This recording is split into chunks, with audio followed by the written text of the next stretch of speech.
me and a very enthusiastic welcome to the Vice President of the United States, Mr. Joe.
He said, I'd like to live here. I said, you got to wait 25 years. Ladies and gentlemen, before I begin, well, I'd like to, first of all, thank you for that lovely introduction. It is very, very gracious of you. And I know you've all been here a little bit. Yes, you guys are around the applause. I'd like to ask three of my closest friends, allies, I have had in public life, if they come up and appear on the stage. Senator Bill Nelson.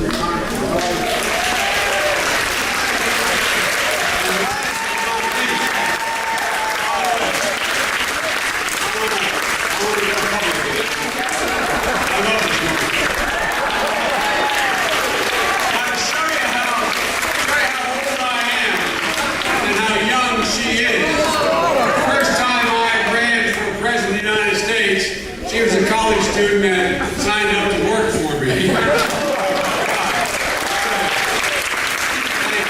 very much. Ladies and gentlemen, Bill Nelson and I have been friends for a long, long time. And I don't know about you, when you get to be our age, you kind of measure. I'm serious about this. You kind of measure the worth of somebody, how they stand up when there's a lot of pressure. You kind of measure the worth of somebody and their friendship. When you're down, they stand up for you.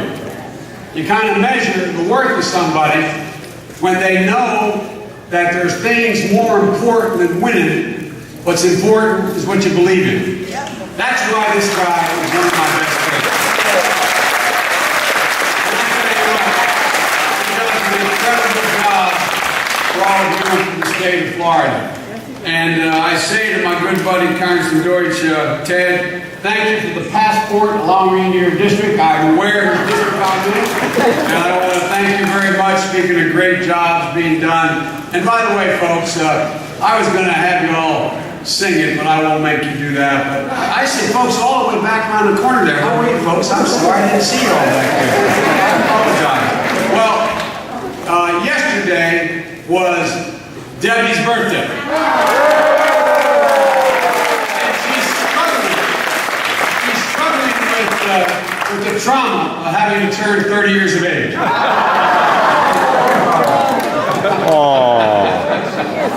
Ladies and gentlemen of my family, this is not a joke. This is not a joke. There is no man in the Biden family that is younger than any woman in the Biden family. Think about that. That's not a joke.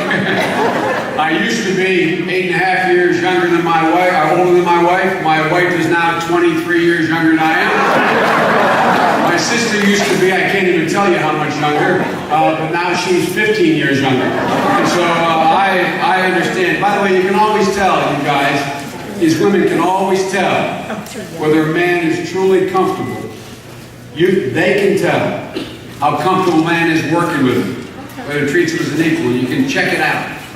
Every single man you find treats you and views you in any circumstance equal. They were raised by a strong woman.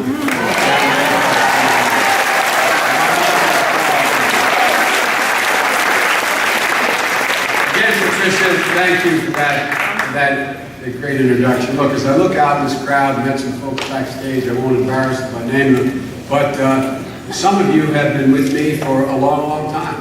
Some of you, you don't, no woman has to admit it. Some of you have been with me. We've been together over the past 4 years. A bunch of us in this beautiful atrium. We worked on everything from those Supreme Court battles that were. There were so many critical matters affecting Israel. And so many fights we've been in together. It's been the base of quite frankly my career. And I'm proud to say that although as I say in my family, although I was raised by a righteous Christian, my dad.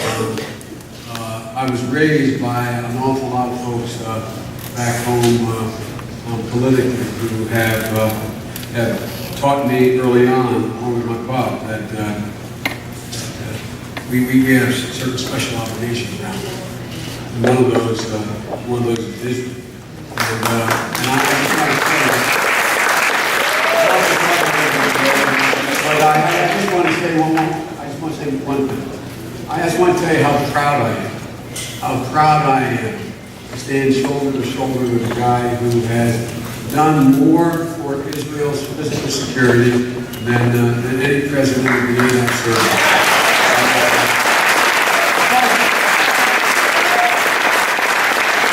That's really the thank you for the continued public education of former Senator Fiscal. I mean, it's simple. Folks, today I want to talk to you about one other fight that we've been in together for a long, long time, and that's to protect retirement people, Social Security, Medicare. And what I have to tell you is, and some of you know me well, I come at retirement from a slightly different angle than a lot of the folks in public life talk about. I view retirement security in terms of, not just in terms of retiree, including me, I view it in terms of the whole family. Because where I come from, what happens to the retiree has a profound impact on that retiree's children, their family. This is a family affair. We're all in this together. And I don't know a child worth their salt that wouldn't sacrifice their own standard of living to preserve their mom and dad's dignity and standard of living. I just don't know. Not in the neighborhoods I come from, where you come from. And so, like many of you, when we were all younger, I had the privilege of having my mom and dad live with me. My dad in its final months, and my mom, and God remember I was able to have her in my home for almost 6 years. I had her after Dad had her. And I could see what you remember, taking care of you. I could see up close that everything for both of them was about preserving their dignity and not being a burden on their children and grandchildren. I mean, for real, literally. And I don't understand how some folks don't quite get that. Mom used to always talk about how she never wanted to move in with any of the children because she all our life, literally, all my young life, I lived at home for 19 years. There wasn't a single time in that 3-bedroom split-level home. That's not quite true. This 19 years, probably there were 5 where we didn't have a relative living with us full time. A relative is in need. When my grandmom died, my grandfather, stroke, lived. And my mom viewed it through a prism that how hard it was. She never complained. And by the way, it was a wonderful thing for children to have relatives, old relatives living with you. Tough on my mom and dad, 4 kids, 3-bedroom house, and someone there, you know.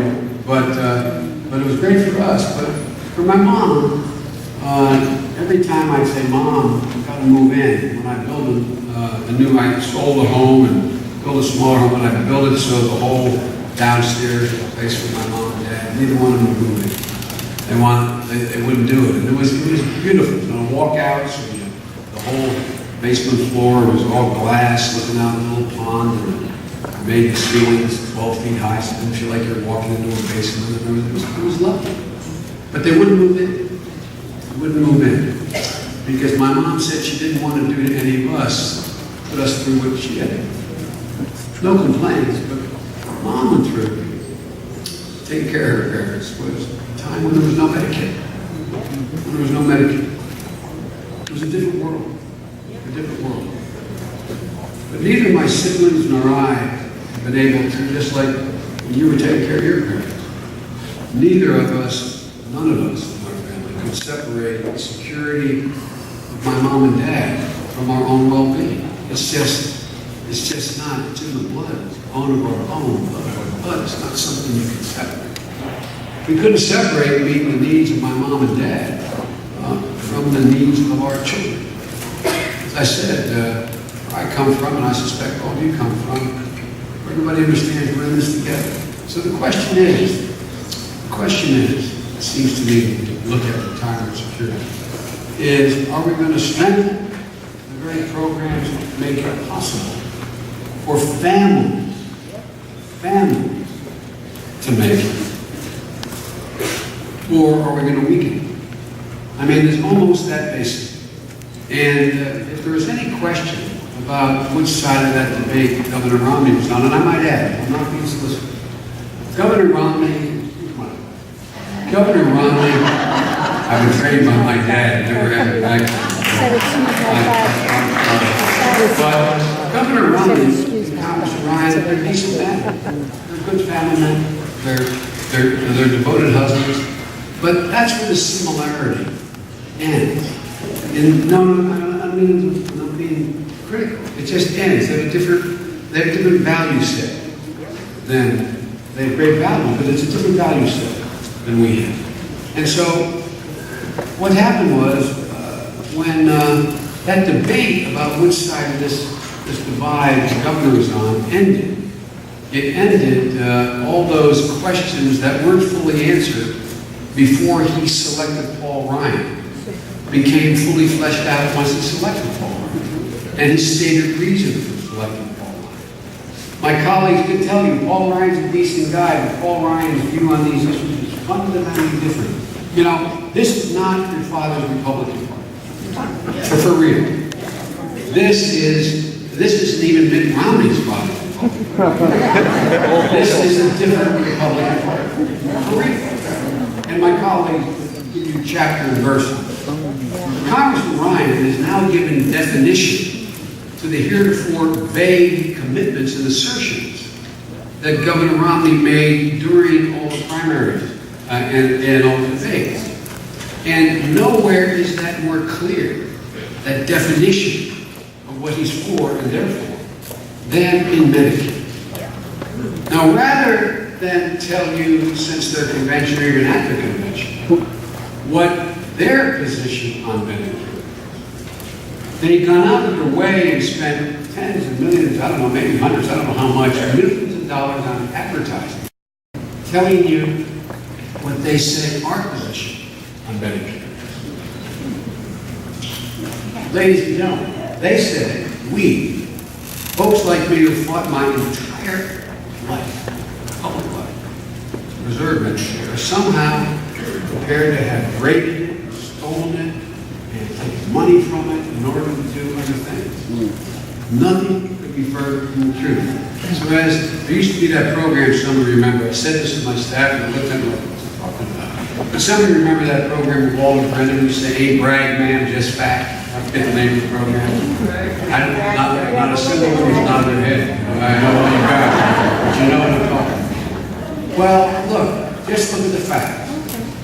Everyone knows, all of you in this room know, that President Obama has increased the benefits available to people on Medicare today by the action he took.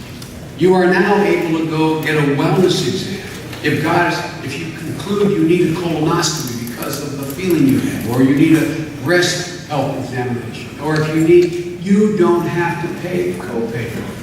If you approach that and hit that donut, if you're in that category, you're saving $700-800 a month because of what the president did. And the other thing that people may not know is the action that the president took with regard to Medicare has made the system solvent, the trust fund solvent through 2024. And ladies and gentlemen,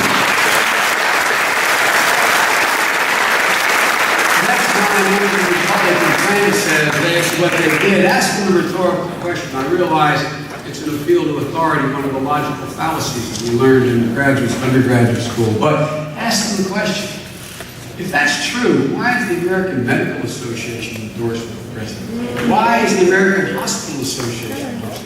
And why is AARP endorsed?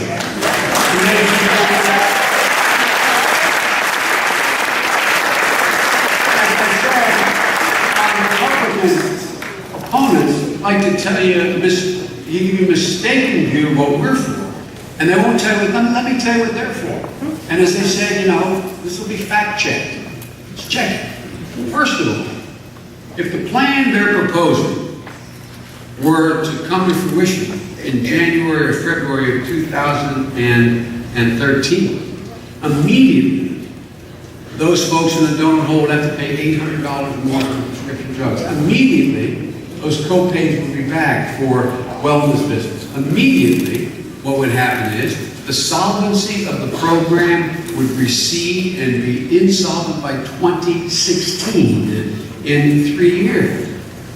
And what they don't tell you, what they really don't want to talk about, is how they fundamentally change Medicare. They turn it into a voucher system. They call it voucher care. Now look, they say it's not going to affect anybody on Social Security. But guess what? Already you're going to get affected by the things I just said.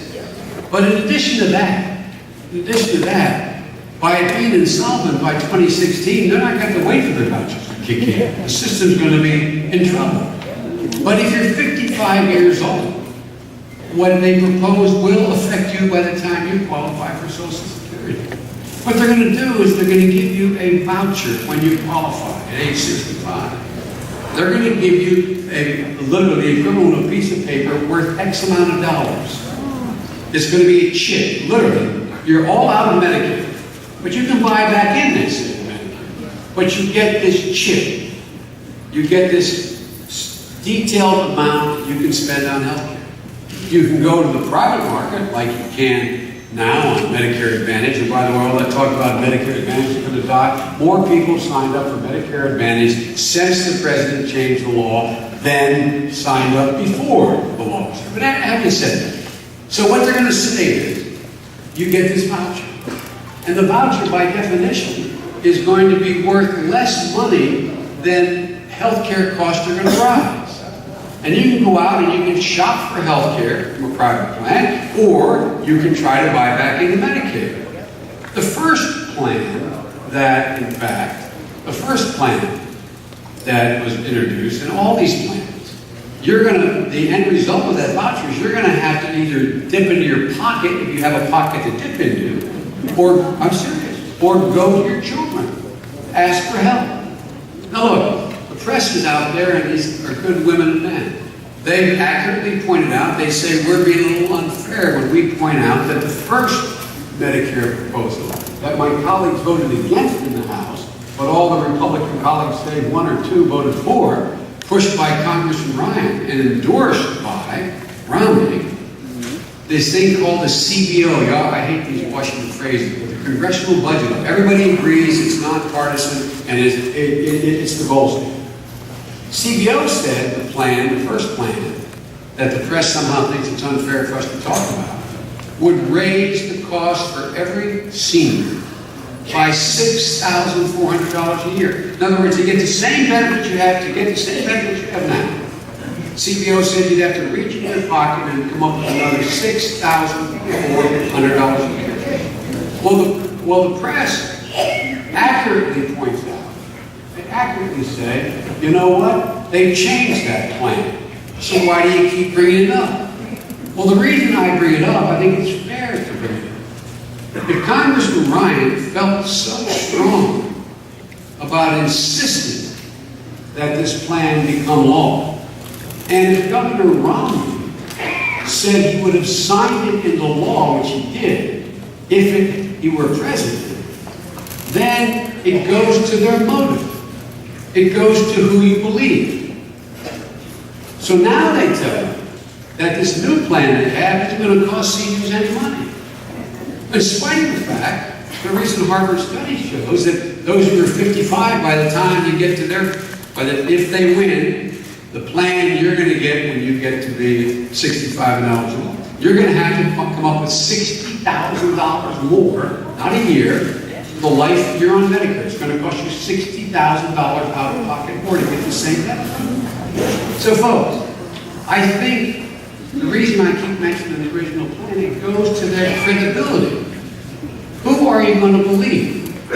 Are you going to believe somebody who was willing and knowing to increase the cost for your Medicare by $6,400 a year, and now is willing to increase your cost if you're 50 years old, by the time you'll be eligible, at $60,000? Are you going to believe that guy when he says, no, I'm not going to affect Medicare at all? Or are you going to believe me? Or are you going to believe the AARP? Or are you going to believe the party?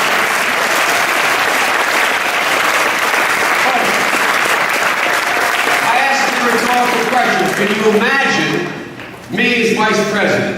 Can you imagine the president supporting a plan that would, under any circumstances, it would raise the cost for seniors $6,400 a year out of pocket? No! So, Chris, that's why I raised it. That's why I raised it. And the same can be said about their view of Social Security. Governor Romney proposes significant changes in Social Security. I'll not go into the details with you, but I promise you the beneficiaries who will be getting it in the future would be getting considerably less in Social Security payment. If they're in their 40s, they get $4,500 less. If they're in their 20s, $2,700 less, etc. It keeps going down the line. So they have the same motive in both places. Instead of dealing with a balanced approach, how to keep these programs in place, they decided what you do is you shift all the cost to the recipient. And as the president pointed out, their plan on Social Security, the one they have now, would raise taxes on your Social Security. Right now, the majority of seniors, over 50%, pay zero income tax on their Social Security benefit. You have another group that pays no more than half income tax on half of that. And you have another group that pays income tax on 15%. Well, if Governor Romney's plan goes into effect, it can mean that every one of you would be paying more on taxes on your Social Security. The average senior would have to pay $460 a year more in taxes for their Social Security. Ladies and gentlemen, that's why these guys are out there having hemorrhaging tax cuts for the super wealthy. By the way, I come from a rich little state, and I've learned one of the highest per capita incomes in the nation. Wealthy people in my state are just as patriotic as poor people. Just as patriotic. But guess what? The last thing they need is an additional tax cut in order to be paid for by a tax cut on your Social Security. I don't think they even do.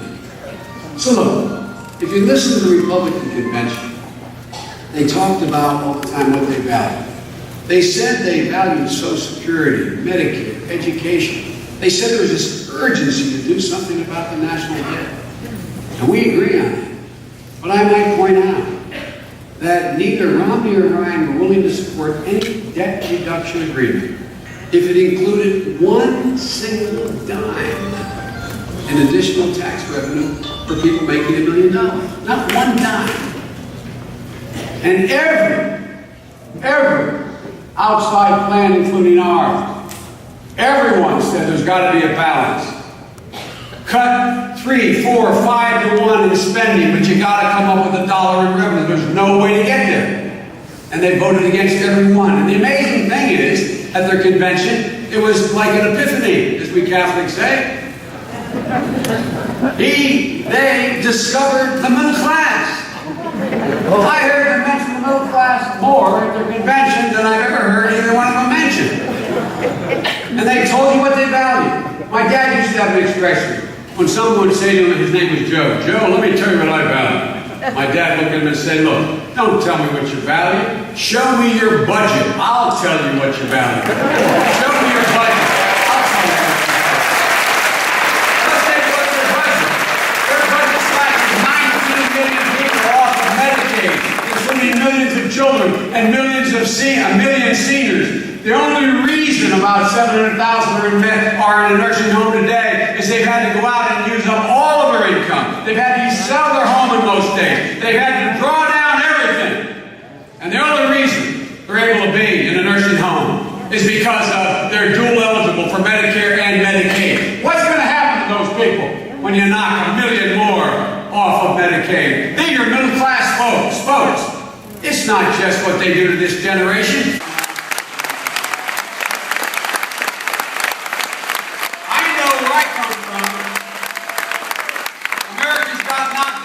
Getting back up. I know where I come from. Nobody feels dependent. All they want is an opportunity. I know where I come from. These people are fighting back with every single thing they have. I don't sense any sense of dependency. They're just looking for a little opportunity, a level playing field, a fair shot.